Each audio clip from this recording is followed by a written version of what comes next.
The Adventures of Harry Niles, starring Phil Harper.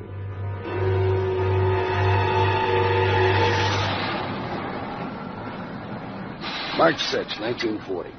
Exactly 4:45 p.m. on the platform at the Santa Fe station in Pasadena. And a cinder blows in my eye while I'm waiting for the super chief to pull in.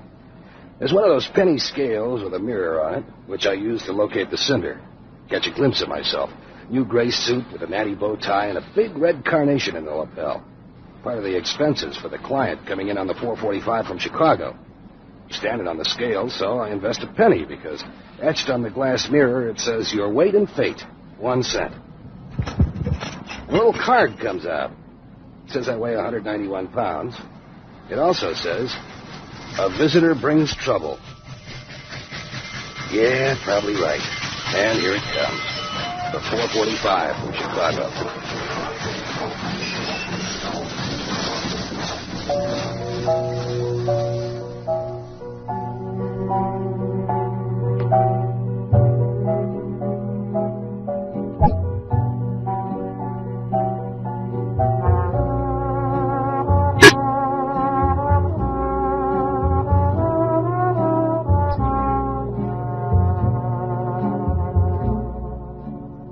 Time of women's legs in silk stockings with seams.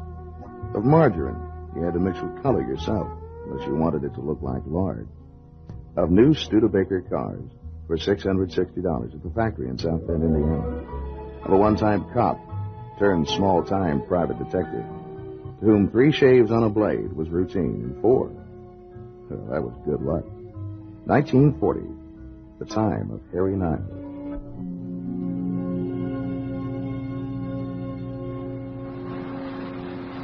Excuse me. Yeah. Would you be Mr. Nile? Mr. Boothby? Oh. Is everything in order? Just the way you want it. The hotel? Nice quiet one, just a few blocks away. The car? Black Nash sedan. And your weapon? .38. Here, in my belt. Your hands, Mr. Nile. Yeah, what about them? Get a manicure before tomorrow. A manicure, Mr. Boothby? Mr. Nile, you and I are going to be representing over $2.5 million worth of gems. What kinds of people buy these gems, you suppose? Rich people. A manicure, Mr. Nile. Be my guest.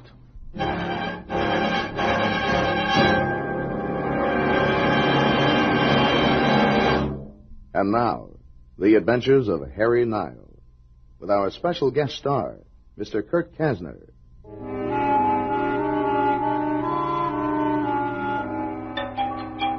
The ad in the Pasadena Star-News said, private gem sale, 1 day only, March 7th. Principals only. Heirloom collections to be liquidated. And it gave a Chicago address to write to. That was a month ago. Of course, I hadn't noticed the ad when it first came out. I didn't know about Mr. Boothby and the gem brokerage called Whiting and Swan until the phone call 2 weeks ago. I'm coming out with a very large collection of privately owned jewelry to sell on consignment for the owners, Mr. Nile. And I need protections while I'm in the Los Angeles area. Quiet, unobtrusive protection. I pay $150 a day plus expenses. Would you be available? Listen, Mr. Boothby, I gotta ask you. Why'd you pick me? I mean, there are Pinkertons and Brinks and... For 2 very good reasons, Mr. Nile. Firstly, I'm told you are something of an expert at cards. Well, I've been known to play a game or two. You will be beside me at all times, watching the hands of the customers. Oh, I think I get it. And secondly, you're not well established in your trade, a drawback which I turn into an asset. How's that? I have a saying, where the transport of rare gems is concerned, obscurity is security. So I take the case. Why not? 3 days of work and pay to last a month. Who wouldn't? Boothby covers every angle. He even tells me how I have to dress, which is why I let Manny of Main Street sell me the gray double-breasted. Yes. These rooms will do very nicely. How about the suit? It'll do. But that tie... Never mind. I have one you can use. Now, Harry, if I may call you that, here is what we'll do. I've booked a room for tomorrow's selling at the Hollywood Roosevelt Hotel. The buyers who responded to our ad have been checked out, and each was issued a personal invitation, identical to this one. Here. Okay. No one is to be admitted without this invitation. Okay. How many people have these? 19. 19? You came all the way out here from Chicago to pitch 19 people? Any one of these 19 buyers is fully capable of purchasing the entire consignment, Harry. Now, do you see why I suggested a manicure? Yeah, I guess I do. Pretty ritzy bunch.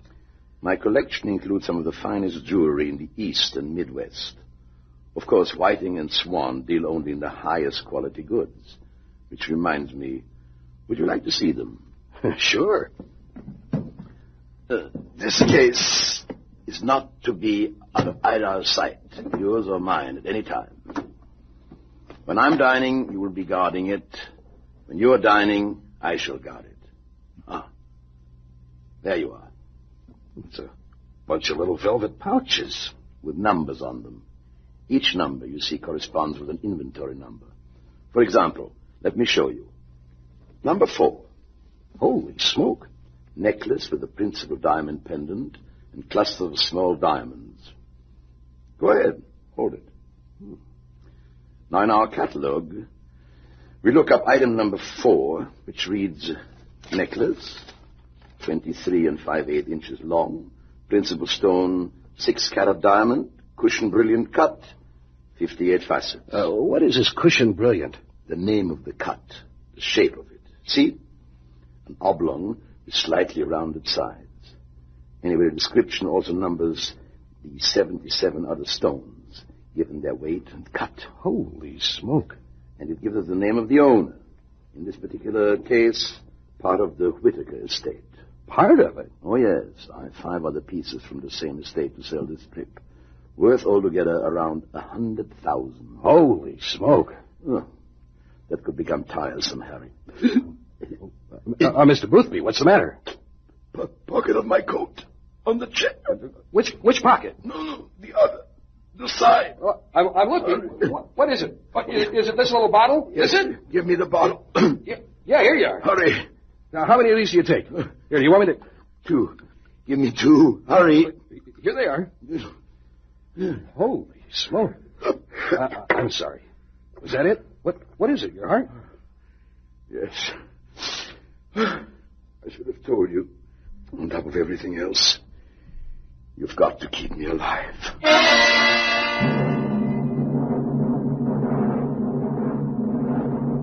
Oh, great. I want to tell Boothby then and there that I'm a private eye, not a doctor. With all his dough, he ought to be traveling with a nurse, at least. But instead, I help him into bed to rest, and then I go to the next room where I'm supposed to bunk, and I take the black jewelry case with me. It's almost supper time, and I think about phoning room service to send up a tray when there's a knock at the door.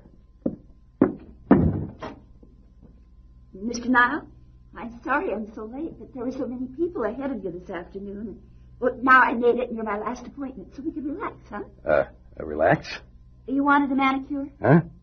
Oh, yeah. Oh, Boothby must have made the appointment. I really wouldn't know. Are you ready now? Yeah, I guess so. Yeah, come on in. Yeah, we can sit over by the window at the little table. Whatever you say. It's all kind of new to me. Well, I think you'll like it. Well, you want me to sit over here? Mm-hmm. And I'll sit across from you, and I put my bowl on the table between us. Oh, maybe you'd like to take your coat off? Oh, yeah, sure. Okay, just toss it on the bed. Yeah, okay. Sit right down. You first. No, sir, I have to put this cloth over you. Ah, a little like getting a haircut. Well, something like that. What, my arms go through here? That's right. You see, you're getting the hang of it. All this just to get your fingernails trimmed? Oh, we do a lot more than that, Mr. Nile. I'll show you. You see, this dish is a bowl of cuticle softener. You just dip your fingertips in this. Well, go ahead. I never did this before. Well, just put your fingers in the liquid. Go ahead. Yeah, okay. Hey, is this supposed to fizz and bubble like this? Put your head down by the bowl and look at what's happening. Yeah, what is happening? It feels funny. Now just bend down and watch. There. Hey! Hey, what are you doing? My eyes! Ah, my eyes! The girl moved too fast. She knocked the basin up into my face, and my eyes felt like they were on fire. Then she was around behind me, and I felt the smock tighten around my chest. I couldn't bring my arms back. I couldn't reach the gun in my belt.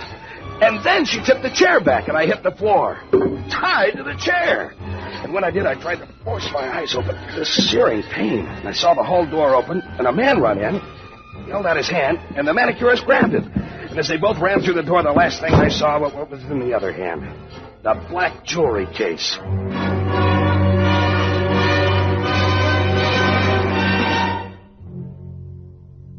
If only I can get one hand free to get my gun, to get up out of this mess of slippery stuff in the basin, to get up off the floor.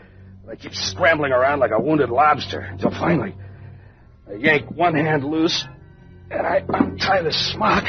I kick the chair loose, and I feel my way for the bathroom where I drench my face in the shower until gradually the sight comes back. And then I've got no hope of finding the girl or the guy she was with. All I can do is go in and face Mr. Boothby. But he beats me to it. There's a door between our two rooms, and he's standing in the doorway, looking white as a sheet. What's been happening in here? You're soaking wet. You're a little manicurist. What's this on the floor? What's going on? I'm very sorry to tell you this, Mr. Boothby. No, the gems! You didn't! He slumps against the doorframe, and before I can jump over him into the room to get the pills, he slides to his knees and rolls over on his back. I leap over him to his bed, and I spot the pills on the table next to the bed. I grab a couple, and I'm back beside him, putting them in his mouth. And then I'm on the phone to the hotel desk for a doctor. And to the police.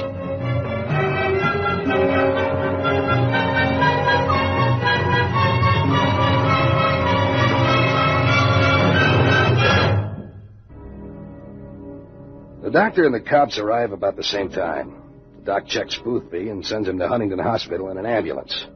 A lieutenant named Haynes and a couple of bluecoats from the Pasadena Police Department scour the old hotel from top to bottom, while I cool my heels in my room. Finally, Haynes gets back to me. Well, I got some news for you. Yeah, what? The mysterious chemical you got in your eyes? Yeah? Yeah, it was soap. Liquid soap. Is that all? No, not quite all. I got other news, too. This hotel doesn't even have a manicurist. Yeah, I already figured that. You talk any to Boothby before they took him away? Some. You ask him who he talked to when he called for the manicurist? Yes, I did, and he tells me he never did call for a manicurist. I don't buy that. The whole idea of my getting a manicure was his, not mine. I know he told me that. So if he didn't call her and you didn't call her, who else could have? I don't know. Nobody. It had to be one of you, so I'm afraid one of you was lying. All right, Lieutenant. What are you trying to say? I'm sorry, Mr. Nile. I'm naming you as a material witness. Yeah, sure, okay. Only let me ask you to do something. Check out this Boothby. Don't worry, we are. I mean, I haven't even seen $1 of his money yet. All I've seen are the jewels. Oh, correct that. All I saw was one necklace. I don't know anything about it besides what he told me himself. Was it nice? Was what nice? The necklace.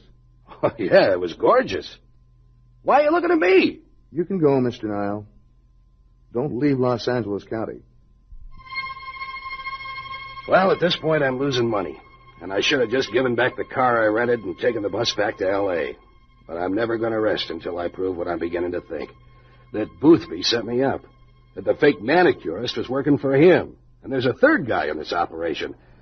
Only by now, some fence is probably breaking up all that jewelry into pieces, and by midnight it's going to be spread all over Ensenada. So I take the Nash, and my first stop is Huntington Memorial Hospital. Boothby's in a private room. We're not allowing Mr. Boothby any visitors just yet. Not even 5 minutes? Sorry, not tonight. Maybe tomorrow if his condition remains stable. Look, Doc, I know you're not supposed to discuss a patient's condition with an outsider, but Boothby hired me to protect some very valuable property and act as his bodyguard, so... Oh, so then you must be Mr. Nile. Yes, Mr. Boothby seemed very concerned about you. He talked a lot about you. He did? Yes. He said you'd saved his life twice already by giving him his digitalis pills. He's most grateful. Yeah. Well, that's one thing you can tell me. That he really does have a bum ticker? He has angina pectoris. That's bad, huh? It produces painful spasms. They're caused by anemia of the heart muscle. Look, it's time for me to examine him again, so if you care to come back tomorrow, I'll... Tell him to get well fast. Suddenly I realize it's 9 o'clock and I haven't eaten. So I head out to Fair Oaks Avenue and find a little joint that serves chili. And then I see him, and I smile. It's a guy I noticed in the hospital. Now he's here, and he's trying to make himself invisible. I finish my chili, and I stick a nickel in their payphone. Lieutenant Haynes. Hi, Lieutenant Harry Nile. Yeah, Nile. Just wanted to check in and let you know I haven't skipped the country. Thanks a lot. And, Lieutenant, put someone else on my tail, will you? The guy you've got shadowing me is about as subtle as a Mack truck. All right. What did you expect me to do with $2 million in jewels on the loose? You were a cop. You know I have to play every angle. Ah, so you checked up on me. Darn right. Oh, we also checked on Boothby. He's clean as a whistle. Been working for Swan and Whiting for almost 20 years. Bonded, never in any kind of trouble. And the jewelry was all insured, so I doubt we had a motive. Yeah, and he really is sick. I've just been talking with his doctor. Yeah, I know. Oh, yeah, that's right, you would. Let me know when you spot our next plainclothesman. Hey, I don't live in Pasadena. It isn't my tax money you're wasting. See you around. I reach in my pocket for the car keys, and when I pull them out, something falls out and hits the floor. I bend down, pick it up. It's the pill bottle. Boothby's pills. I forgot to put them back when I gave a couple of them to Boothby the last time in a hotel. It's past visiting hours, but I decided I'd better take him back to his doctor. I slip up the stairs to the second floor west wing and tiptoe down the corridor to the private room where Boothby is. Uh-oh. Now there's a red sign on a doorknob that says no visitors, sterile room. Through a small window I can see a nurse. She spots me. I motion to her. She's wearing a gauze face mask. And then the doctor comes to the window. He looks worried. I motion to him to come out, and reluctantly he does. Hey, Doc, I'm sorry to bother you. Yes? How's he doing? Well, I'm sorry to say Mr. Boothby just passed away. What? Just a few moments ago. Oh, I'm very sorry. You wanted to see him? Well, it doesn't matter now. Just something of his I was carrying around. Oh? What was it? Oh, nothing. Just his pills. What did you call it? Digitalis. What were you doing with them? I gave him a couple of pills when he keeled over. Oh, yes. Well, you'd better let me have them. No, I'd better give them to Lieutenant Haynes, come to think of it. It really ought to be him that gives them back. That's ridiculous. The man's dead. Give me the pills. I want to count them. See how many he took. Look, I'm in enough trouble with Haynes right now. He might think I was withholding evidence. All right, we're creating a disturbance out here in the hall, so come inside. I'll explain it to you. That's him under the sheet? Yes. Look, Doc, I'm a suspect in a very big jewel robbery. See, that's why I want to stay on the good side of Haynes. Of course, Mr. Nile, I understand. Rest assured I'll do the right thing. But you see, Digitalis is a heart stimulant. If by any chance Mr. Boothby took too many pills, for example, when he had his last seizure there in the hotel and you administered 2 pills to him, it just may have been too much. Now, wait a minute. However, if you'll just return the pills to me now, I won't ever mention the possibility of an overdose again to anyone. You understand? Yeah, I understand. You figure you could set me up for Boothby's death the way I was set up in the jewel heist. That's ridiculous. Is it? That doctor's bag there, that yours? Of course. Open it. I don't see what... Stop playing games with me and open the bag. You can put away your gun, Mr. Nile. I'm not armed. Pick up the bag and put it up here on the bed while I back around and have a good look at Boothby. Come on, move. All right. Now, I'll just pull down the sheet and see if Boothby really is as dead as you say he is. Hello, Mr. Boothby. Hello, Harry. Open the bag. Do it, Carlos. Look at all the little velvet pouches. Hardly leaves any room for your doctor tools, does it? Carlos, I'm sure you and Helen can see the virtue of striking some kind of equitable arrangement with Mr. Nile. Can't you, Helen? I was too late to see it coming. Boothby's eyes flickered to the girl in the nurse's uniform behind me. In the same instant, something that felt very much like a bedpan. Rabbit punched me in the base of my skull, and I crumpled over on the bed. And then the 3 of them were on me, rolling me over. My head was full of bees, just dangling over the side of the bed. And the phony nurse, she had some pills. She was prying them into my mouth. Could you tell us, my meddling friend, take enough of them? I was only partway conscious, but I could feel the pills slipping down my throat. She was emptying the whole bottle into me, and the 2 of them were holding me down.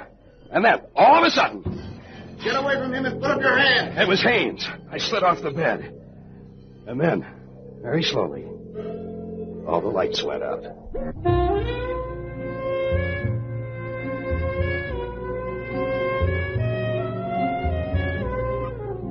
They brought me around and pumped out the pills. Haynes had a good laugh over that.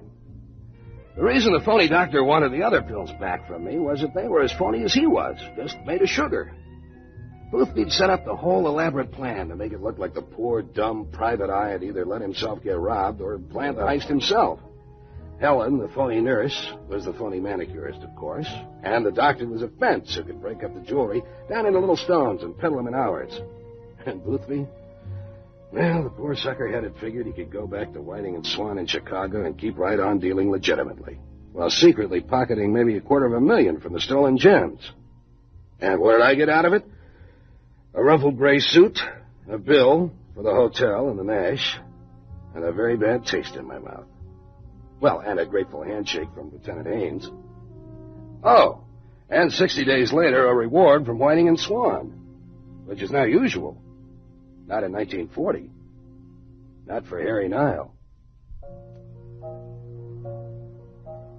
The Adventures of Harry Nile features Phil Harper as Harry. Tonight, our thanks go to our very special guest star, Mr. Kurt Kasner. Also in tonight's cast were Pat French, Steve Hilliard, and Jay Green. Music composed and conducted by David Shire. The Adventures of Harry Nile are created and produced by Jim French.